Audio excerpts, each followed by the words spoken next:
Hola, querido kapuso, dito sa Bistok, makakasama natin sina Vanessa and Claire.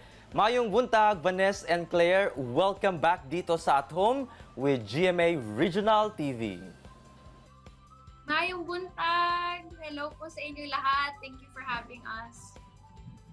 Maayong buntag po. Thank you for inviting us again dito sa At Home with GMA Regional TV. Yes, and before we start this morning, may quick game kami for the both of you. Kailangan nyo lang masagot ang mga tanong na aking sasabihin. Okay, so are you game for this? Alright, first impression sa isa't isa. Mauna tayo kay Claire. Actually po, medyo na-intimidate po ako kay Miss Vanessa at first. How about for Vanessa? Yes, sorry. For me naman, ang nakita ko lang kasi kay Claire is yung nag-viral na video niya dun sa sampalan nila ni Direk Gina. So, sabi ko, oh my gosh, kawawa naman tong batang to. But when I saw her in person and sabi na siya nga yung si Olive, medyo na-excite din ako na makatrabaho siya kasi I heard because of the viral video of Direk Gina, she is very professional and so yun, I was excited to do our scenes together also, of course.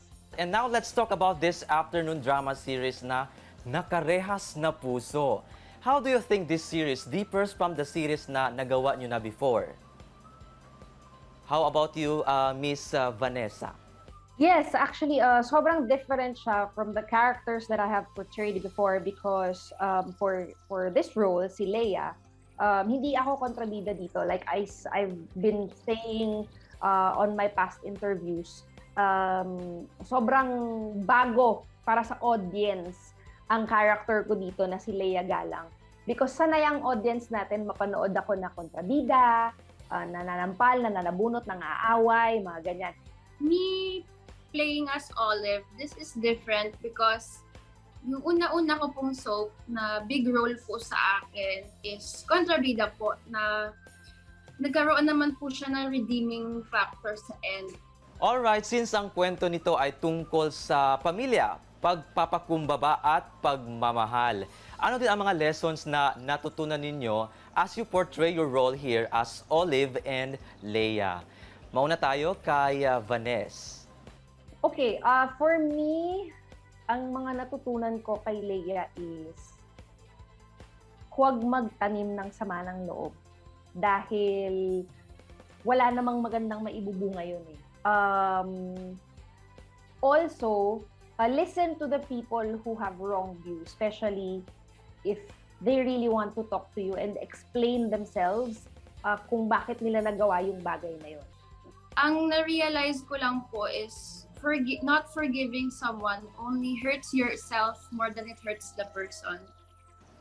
Okay, and finally, please invite all our kapuso dito sa Mindanao na patuloy pang aabangan ang nakakaantig na eksena ng Nakarehas na Puso. To start with, of course, Miss Vanessa.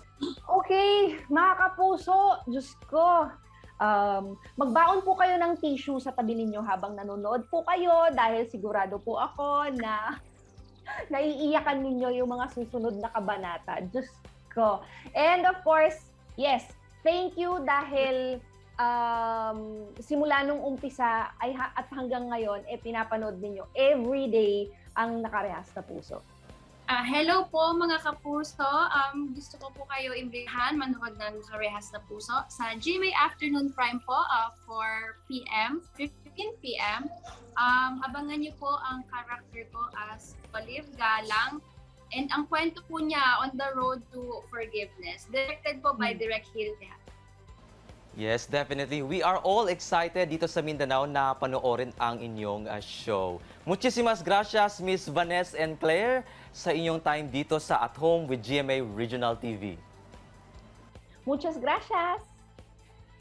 Thank you so much. Thank you po. Tutok lang mga kapuso, kay mo balik pa ang At Home with GMA Regional TV.